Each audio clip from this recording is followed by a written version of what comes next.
Hello, welcome back to my YouTube channel and thank you for tuning in as always. Today's video is not going to be a vlog, it's going to be an interview with Radika, who is a new property investor. She's bought her first place and just going through the process of buying her second property. She specialises in HMOs, but what's quite interesting is she is a HMO investor but also enjoys her job. She wants to continue working and building up a portfolio on the side, but it's nice actually to bring someone on that wants to continue working but also has some big plans with her property portfolio. So without further ado, please enjoy the interview and thanks again for tuning in. And in this week's episode, I want to introduce you to Radika, who's a friend and someone that I'm in a networking group with, and she specialises in HMOs. So I wanted to bring her on and ask her some questions. Radika, welcome, thank you. Hiya. And would you be able to just give everyone a bit of an overview on your investment journey so far and who you are, what you invest in and so on? Yeah, sure. Thanks for having me, by the way. Right. This is my first YouTube video I've ever done, or any type of interview, I guess. So bear with me if I'm a little bit nervous to go off. So I started about 2 years ago. This time about 2 years ago, one of my friends had posted like a seminar or something and just asked about it. And then he was telling me all about property. He gave me the famous book Property Magic. Started reading it. I think everyone has read that book at some point. And then just started to go to like network meetings and just seeing what it was all about.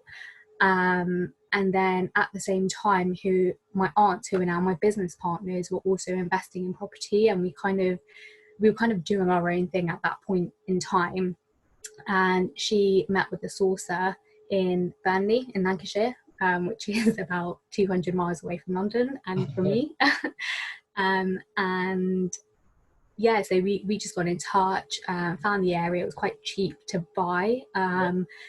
And one thing that was attractive about it is, especially like not having any money to start with, is that we were able to get a £20,000 council loan, which was interest free for 10 years to renovate the property. So that was a massive, massive tick, I guess, for us. And then it just kind of all started from there. I think even despite me doing, a mastermind course and going to network meetings, I think the real experience comes from actually doing it when you go through that process, because I don't know anything about houses. I don't even know, I've never done DIY at home or anything like that. So buying a house was completely new. So once you go through that process and someone guides you, especially a sourcer, when they guide you going through it, it massively helps. So yeah. And then I did the 12-month mastermind. And to be honest, I didn't really do much in there, but I did do a lot at the same time.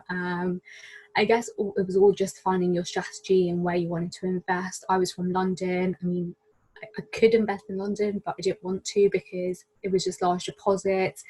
The yields were a little bit lower, and I was kind of wasting time making it work when it wasn't working. Yeah. And then me and my aunts decided to join forces and work as a business together. So then our main goal was, let's do everything ourselves. So 3 of us in the business, let's do it. Plus all 3 of us were working as well. And we were going to different cities pretty much every single weekend, and it just wasn't working.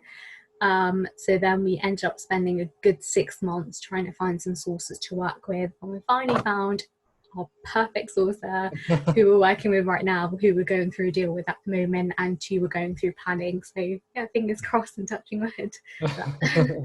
Oh, brilliant. So obviously, yeah, lots to cover. There's a lot to take. Yeah. No, that's great. And but the first thing that I obviously wanted to ask was, obviously I kind of have just so far specialised in buy-to-lets, or I tend to buy more buy-to-lets. But you've obviously gone down the HMO route. Was anything that appealed straight away for you? And a reason as to why it was HMO or over buy-to-let? Was that ever a consideration? To be honest, no. If I had known about buy-to-lets more, I would have probably gone down the buy-to-let route. I guess we're going to network meetings and doing the mastermind course. Everyone is HMOs, HMOs, HMOs. So I kind of pushed into that route. And it is higher cash flow, even though it is more work and there's more outgoing payments, etc. There's more payments to make, but essentially your profits are a little bit higher. And I think you can add a lot of value towards HMOs rather than regular houses. I think even if you are to convert a three or 4 bed family house into a 6 bed on that road, does it really work? Would a family live there?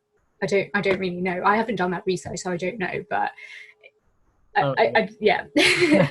So I think and I guess with, you know, going down the HMO routes, I want to go 6 bed plus so I can get that commercial valuation, so I know exactly what those end values are, because I don't know if this is just my struggle or anyone else's, but determining that in GDV is such a nightmare. I just can't deal with it. If you don't know the area or it's not really familiar, it's really hard to work out sometimes. Exactly, yeah. So I think that's where my I guess where I wanted to go is down that commercial valuation route. To just get that guarantee of, you know, because you can base the rents on like different, you can have a different range between rents, so it makes it a little bit easier, whereas GDV you can have one saying 100,000 or 200,000, so yeah, it really depends. And obviously you slightly covered kind of it with a HMO. Of course there is a bit more management, or supposedly there's a bit more management. Have you had to do much, and do you use an agent, or do you do it yourself? Or yeah, so everything that I do is pretty much outsourced. I'm pretty much the lazy investor. I like that. I work full time and I just don't have the time and effort to go and do things on my own, if that makes sense. So I'll always rely on other people's expertise, which is a downfall because you do pay extra, but I guess it's time versus money in that sense.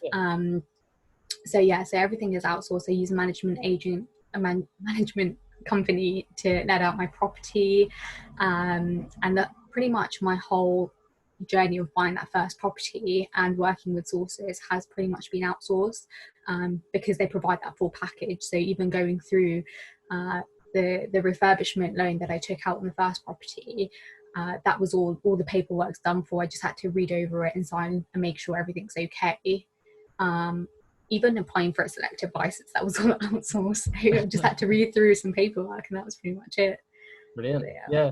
That's exactly the way I like to invest, obviously, because of such distance between where I bought mine and because it's a single let anyway. I just said, yeah, it makes so much sense to have a managing agent. Yes, I lose a bit of the profit, but the amount I get involved is so minimal. So, you know, I just fortunately see what's coming in and coming out most months so far anyway. We'll see if that changes. You also touched a bit at the beginning on education. So I was going to ask, sort of, you know, did you get educated or did you educate yourself? But obviously you've been on a mastermind program. You don't have to say who it was or as such, but did you enjoy it? Was it worth the money? And what are your experiences kind of from doing that?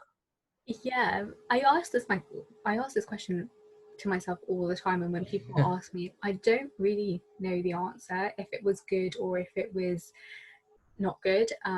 There's definitely things that I have learned, and I think with these, you know, these companies who do management, who do the education side, I think it's about the network that they provide rather than the education, because you can get educated online for free. There are so many people who, just like yourself, who, you know, provide that education, provide it from their experience, which I think is so much more valuable than someone not sitting in a room and just kind of going off a PowerPoint. I think there's so many more learnings about going through someone else's experience.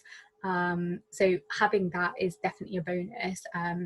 But with the education side, I'm doing a mastermind, I think it's about the people that you connect with. And I don't know what it is, but yeah, I guess for me, it was more of a learning curve. I was working full time. I couldn't dedicate 100% of my time to it. And I think most people, and the way that not just Simon's courses perceived it is, but a lot of these education companies who, you know, do the full mastermind, is to get people out of their jobs, and that wasn't my goal. My goal was not, I was 23 when I did it, okay? So I was literally my first job when I started, and it was just a different perception for me because there was probably about 5 people who were under 30, I think. Yeah. Maybe a little bit more, but a lot of the people who do it to get out of their job or provide some sort of income, so very different. But yeah, I guess it's you pay for the network rather than what you're getting taught. The thing is that, like you said, you ask yourself, because the whole approach that you have where you outsource things, where you know that you like to try and obviously do the commercial revaluations, there's small things there that you may well have learned and taken from that, and you don't even realize it because you're just doing it, practicing that straight away. So it's just interesting to learn. And one thing that's a major learning for me, and I wish I could tell everyone, is you need experience to get a HMO license. You need to have 12 months of experience. So whether you do a rent to rent or have a buy to let or even own your own property, it makes such a big difference. When you don't have any of experience and you try to get a HMO mortgage, I've been refused so many times and I still can't get one. So next month I should be able to get one. But that's interesting to know. So how, if you don't mind me asking, how have you got around that in the meantime whilst waiting? Equity still in there. yeah. So that means that once we switch over in a month or two, then you'll be able to utilize that, I guess, a bit more. And exactly. In the meantime, I can use it as security, or I can do like a bridging loan on it if I need to. So there are different possibilities that I can get the money out. It's just how I want to pay for it, or if it's just worth just leaving in there. So it just depends what you're using it for. But yeah, there are other ways that you can get the money out. But that in itself is valuable information, because not many people know that, and that's something I only learned maybe 3-4 weeks ago, and I hadn't realized that actually, like you said then, that owning your own home could even impact on that. So that's quite interesting to learn. And when you're actually going to look for the HMOs, or obviously when you're working with a sourcer, is there anything that you personally look for in terms of, when it comes down to HMO, there's obviously a few more things that come into it in terms of location. Is there anything in particular in your area that you're keen to look for or be near to? Yeah, there's so many things that I look for. So one is looking at what types of jobs are in that place. Just finding those tenants that you want to rent is such a big thing. You need to find good quality tenants, or the type of tenant you want to go for. So yeah, definitely types of employment in that area, how close it is to those employments, local train stations or bus stops. I don't think bus stops really matter, but train stations and how close it is, especially because I know a lot of people now are moving out of London, but they still can commute into London if they need to. Yes. So just trying to look at what train stations are, how close it is to the major cities in the UK, and especially London, but especially like towards Birmingham, towards Manchester, where those major corporations are moving to now as well, because it's not just London. I think that PwC, Deloitte, etc. have been moving to Birmingham and Leeds and Manchester. So it's always a good sign, isn't it? And then I look for, I guess, what that area is like. Is it close to shops? I mean, does it look a bit run down? What other people look in that area? I don't really find that information, but my sourcer will say, oh, there's a HMO of this, because Progressive are in that area quite a lot, and the company that is doing my construction building renovations, he also has a lot of HMOs and works with a lot of HMO landlords, investors. So he would just say, I've got a HMO here, this will work, which is powerful to have, because he will tell us, no, this doesn't work, this area works. So that's really is really powerful. And then when it comes to, obviously you've mentioned that you've already going on to your HMO number 2, and you've already learned things clearly from number 1, and which you're going to use going forward to grow your portfolio. Do you have an idea of where you want this to go in terms of, is it something you want to do full time ever, or do you always want to do it on the side and still work because you like your job and so on? And how does that fit with you?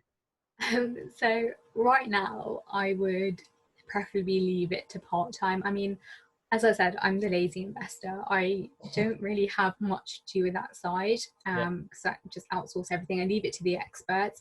And I think one thing I forgot to mention is you need someone in that area who knows everything road by road, just where you live and have yeah, lived for a long time. You know exactly what's a good road, what's not a good road, you know, how close everything is, you know, what's, you know, families or is it HMO students, etc. And I think that's really powerful to know in that area of just road by road. yes.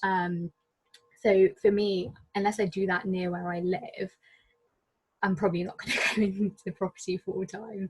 So yeah, I guess that's one of the disadvantages when you're investing far away. But I mean, it's a good thing because it can be hands off. So it depends how you look at it. But for me right now, I think just work, like for me, working and investing on the side is fine, and it's working right now. And I like having that extra income coming in on the monthly basis. It's quite nice. So Yeah, yeah, yeah.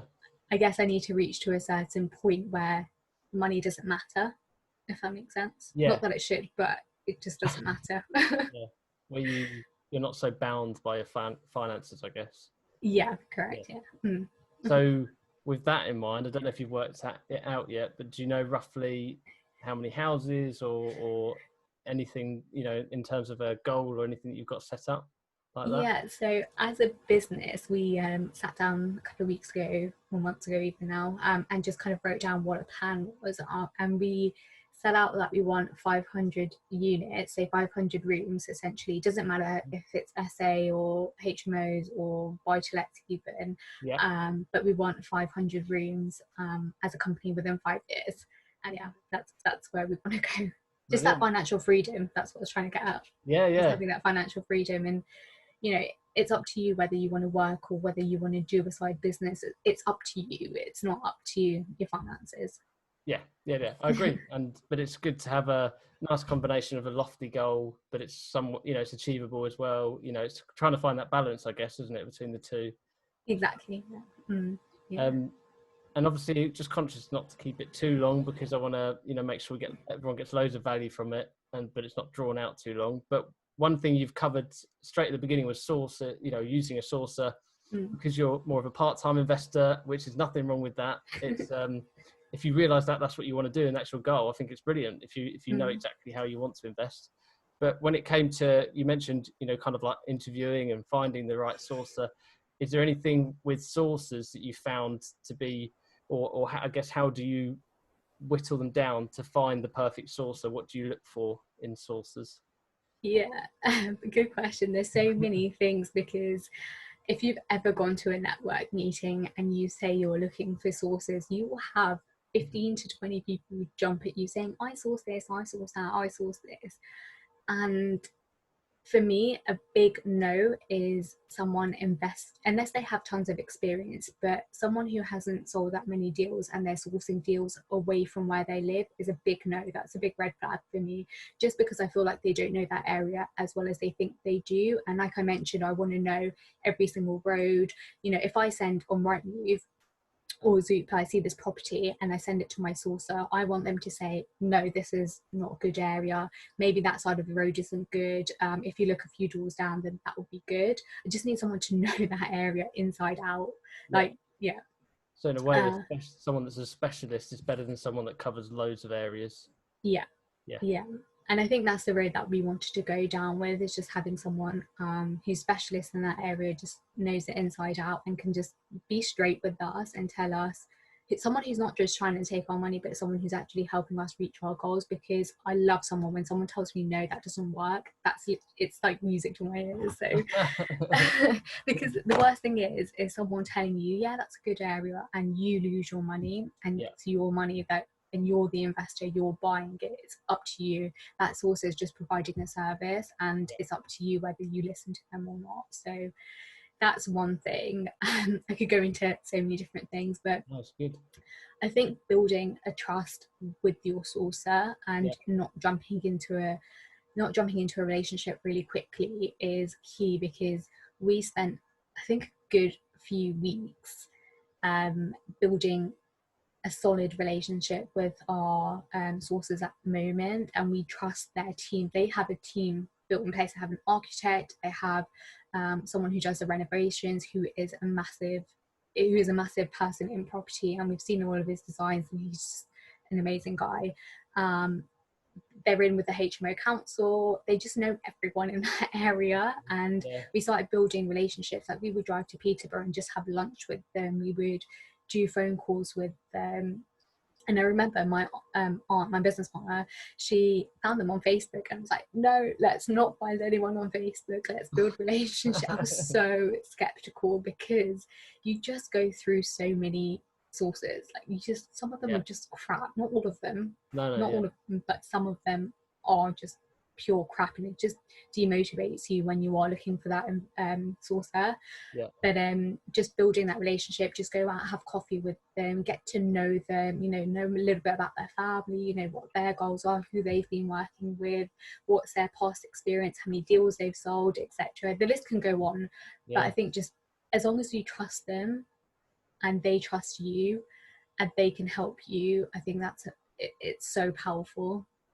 So building that relationship, and rather than some sources that maybe just find something and send it out to their list of people that registered with them a few months ago, it's actually having a relationship and communicating. And so I think that's really useful for anyone that's going to work with the sourcer, work in HMO, or actually become a sourcer themselves. Because if you flip it and you want to become a sourcer, being able to get in the mind of someone like yourself is so useful. That's who they want to appeal to. So and sorry, just one more thing to add. I think when it comes to investing, it depends how you are as a person, but I like that personal experience. So I like that the sourcer knows exactly what I'm looking for, the money that I can leave in the deal, what kind of cash flow I'm leaving in the deal, etc. And I hate people who send me a property and you can just tell it's gone out to all of their investors, and it's first come first serve, pay your reservation fee. I hate all of that. I absolutely hate it, because it gives me anxiety that I've got to make a decision in 30 seconds, otherwise the deal is gone. I don't even know if it's a good deal, don't know the area, I don't know anything.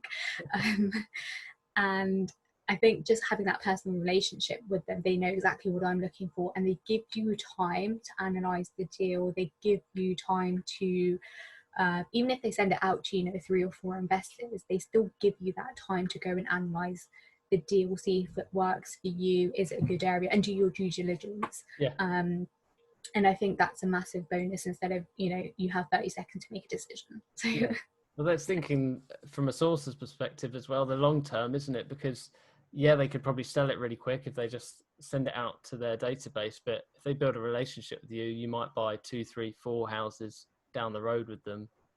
So a lot of value there, actually. So thank you for that. I've never actually obviously bought with a sourcer, and I've only started speaking with a few recently, and there's quite a vast difference I've found so far. So as you say, you do get through a few of them before you start to find a few good ones.